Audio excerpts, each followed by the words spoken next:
BJPನವರು ರೂಪಿಸಿರ್ತಕ್ಕಂಥ ಏನು 56% ಮೀಸಲಾತಿಯನ್ನು 9 ಶೆಡ್ಯೂಲ್ಗೆ ಸೇರಿಸಲಿಕ್ಕೆ ಏನ್ರಿ ನಿಮ್ಗೆ ತೊಂದರೆ?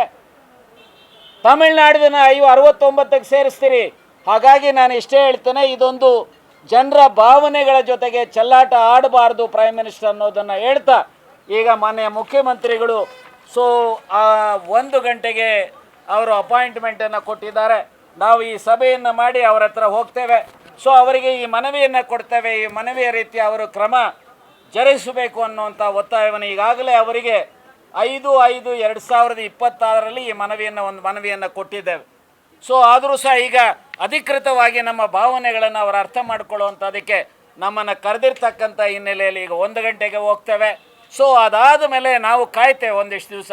ಆಗಲಿಲ್ಲ ಅಂತ ಹೇಳಿದ್ರೆ ಈ ವಿಚಾರವಾಗಿ ರಾಜ್ಯವ್ಯಾಪಿ ಹಂತವಾಗಿ ಹೋರಾಟವನ್ನು ಈ ವರ್ಗದ ಜನ ಮಾಡ್ತೇವೆ ಅನ್ನುವಂಥ ವಿಚಾರವನ್ನು ಕೇಂದ್ರ ಮತ್ತು ರಾಜ್ಯ ಸರ್ಕಾರಕ್ಕೆ ಮತ್ತು ಎಲ್ಲ ಜನಪ್ರತಿನಿಧಿಗಳಿಗೆ ನಿಮ್ಮ ಮೂಲಕ ಹೇಳಿಕೆ ಬಯಸ್ತೇನೆ. ಅದೇ ರೀತಿಯಲ್ಲಿ ಈ ವರ್ಗದ ಜನ ಅಲ್ಪಸಂತೃಪ್ತರಾಗದೆ ನಮ್ಮ ಸಂವಿಧಾನ ಹಕ್ಕುಗಳನ್ನು ರಕ್ಷಣೆ ಮಾಡ್ತಕ್ಕಂಥದಕ್ಕೆ SCಗಳು STಗಳು OBCಗಳು ಮೈನಾರಿಟೀಸು ಎಲ್ಲರೂ ಸಹ ಒಂದಾಗಿ ಬರುವಂಥ ದಿನಮಾನಗಳಲ್ಲಿ ಹೋರಾಟಗಳನ್ನು ರೂಪಿಸ್ತಕ್ಕಂಥದ್ದು ಮತ್ತು ನಮ್ಮ ಹಕ್ಕುಗಳನ್ನು ಉಳಿಸ್ಕೊಳ್ತಕ್ಕಂಥ ಪ್ರಯತ್ನವನ್ನು ಮಾಡೋಣ ಅಂಥೇಳಿ ನಿಮ್ಮ ಮೂಲಕ ಅವರಲ್ಲಿ ವಿನಂತಿಯನ್ನು ಮಾಡಲಿಕ್ಕೆ ಬಯಸ್ತೇನೆ. ನಮ್ಮ ಹೋರಾಟ ಪ್ರಜಾಪ್ರಭುತ್ವ ವ್ಯವಸ್ಥೆಯಲ್ಲಿ ಅಹಿಂಸಾತ್ಮಕವಾಗಿ ಇರುತ್ತೆ. ಬಹುಶಃ ಹೋರಾಟಕ್ಕೆ ಅವಕಾಶ ಕೊಡದೆ ರಾಜ್ಯ ಮತ್ತು ಕೇಂದ್ರ ಸರ್ಕಾರಗಳು ಇದಕ್ಕೆ ಸ್ಪಂದಿಸಲಿ ಅನ್ನುವಂಥ ಆಶಯವನ್ನು ವ್ಯಕ್ತಪಡಿಸಲಿಕ್ಕೆ ಬಯಸ್ತೇನೆ. ನಮಸ್ಕಾರ. ರಾಜ್ಯ ಸರ್ಕಾರದ ಪಾತ್ರ ಇದೆ. ಈಗ ಹೈಕೋರ್ಟಲ್ಲಿ ಸ್ಟೇ ಇದೆಯಲ್ಲ, ರಾಜ್ಯ ಸರ್ಕಾರದವರು ಹೋಗಿ ಅಡ್ವೊಕೇಟ್ ಜನರಲ್ ನಾವು 50%ಅಲ್ಲೇ ರಿಕ್ರೂಟ್ ಮಾಡ್ತೀವಿ ಅಂತ ಹೇಳಿದ್ರೆ ಅವ್ರ ಪಾತ್ರ ಇಲ್ವಾ? ರಾಜ್ಯ ಸರ್ಕಾರ ಹೈಕೋರ್ಟ್ಗೆ ಹೇಳ್ಬೇಕು, ನಥಿಂಗ್ ಡೂಯಿಂಗ್. ಸಾಮಾಜಿಕ ನ್ಯಾಯ SCಗಳಿಗೆ STಗಳಿಗೆ OBCಗಳಿಗೆ ಕೊಡಬೇಕು ಅಂತ ಅಂದರೆ 56% ರೀತಿಯೇ ನಾವು ರಿಕ್ರೂಟ್ ಮಾಡ್ತೇವೆ ಅಂತ ಹೇಳಬೇಕು. ಮತ್ತು ಆ ತಡೆಯಾಜ್ಞೆಯನ್ನು ತೆರವುಗೊಳಿಸುವಂಥ ಪ್ರಯತ್ನ ಮಾಡಬೇಕು. ಈ ಅವಶ್ಯಕತೆ ಇದ್ದರೆ ಸುಪ್ರೀಂ ಕೋರ್ಟ್ಗೂ ಸಹ SLP ಹಾಕಬೇಕು. ಇದು ರಾಜ್ಯ ಸರ್ಕಾರದಲ್ವಾ? ಎಷ್ಟೋ ಸಂದರ್ಭದಲ್ಲಿ ಅಡ್ವೊಕೇಟ್ ಜನರಲ್ ಹೋಗಿ ಇಲ್ಲಿ ಹೋರಾಟ ಮಾಡಿ ಆರ್ಗ್ಯೂ ಮಾಡಿಲ್ಲ. ಫರ್ಗೆಟ್ ಸೀನಿಯರ್ ಕೌನ್ಸಿಲ್ನ ಎಂಗೇಜ್ ಮಾಡುವಂಥದ್ದು. ಯಾವ್ಯಾವುದಕ್ಕೂ ಸೀನಿಯರ್ ಕೌನ್ಸಿಲ್ ಎಂಗೇಜ್ ಮಾಡ್ತಾರೆ. ಸುಮಾರು 4 ಕೋಟಿ ಕನ್ನಡಿಗರ ಸಮಸ್ಯೆ SC ST OBC and others ಇದರಲ್ಲಿ ಸೀನಿಯರ್ ಕೌನ್ಸಿಲ್ ಎಂಗೇಜನ್ನು ಮಾಡಬೇಕು, ಅರ್ಜಿ ಹಾಕಬೇಕು, ವೆಕೇಟ್ ಆಗಬೇಕು. ಅದಾಗಲಿಲ್ಲ ಅಂತ ಹೇಳಿದ್ರೆ ಸುಪ್ರೀಂ ಕೋರ್ಟ್ಗೆ ಹೋಗಬೇಕು. ಇದು ರಾಜ್ಯ ಸರ್ಕಾರದಲ್ವಾ? ಹಾಗೆ ಕೇಂದ್ರ ಸರ್ಕಾರದ್ದು ball is in the court of mister Modi.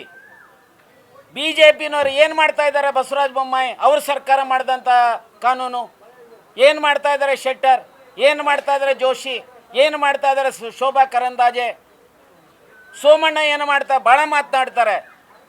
ಅವರೆಲ್ಲ ಓಟ್ ಹಾಕ್ಸ್ಕೊಂಡಿಲ್ವ ನಮ್ಮ ಈ ವರ್ಗದ ಜನರ ಹತ್ರ? ಹೇಳ್ರಿ ಮೋದಿಯವರಿಗೆ, ನಮ್ಮ ಬದುಕಿನ ಜೊತೆಯಲ್ಲಿ ಚೆಲ್ಲಾಟ ಯಾಕೆ ಆಡ್ತೀರಿ?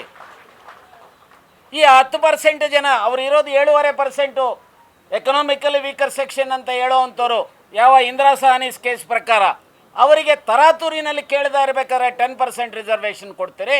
ಆದರೆ ಈ ದೇಶದ ಮೂಲ ನಿವಾಸಿಗಳಾಗಿರುವಂಥ SCಗಳಿಗೆ OBCಗಳಿಗೆ STಗಳಿಗೆ ಯಾಕರೆ ಹಿಂದೇಟಾಗ್ತಾ ಇದ್ರಿ? ಇದು ಎರಡೂ ಸರ್ಕಾರದ ಜವಾಬ್ದಾರಿ ಇದೆ. ಆ ಕೆಲಸ ಮಾಡಬೇಕು ಅನ್ನೋದನ್ನು ನಿಮ್ಮ ಮೂಲಕ ಹೇಳಿಕೆ ಬಯಸ್ತೇನೆ. ದಯಮಾಡಿ ಈಗ ನಾವು CM ಹತ್ರ ಹೋಗಬೇಕಾದ್ರೆ ತಾವು ಸಹ ನಮಗೆ ಸಹಕಾರ ನೀಡಬೇಕು ಅಂತ ಮಾಧ್ಯಮ ಸ್ನೇಹಿತರನ್ನು ವಿನಂತಿಸ್ತೇನೆ.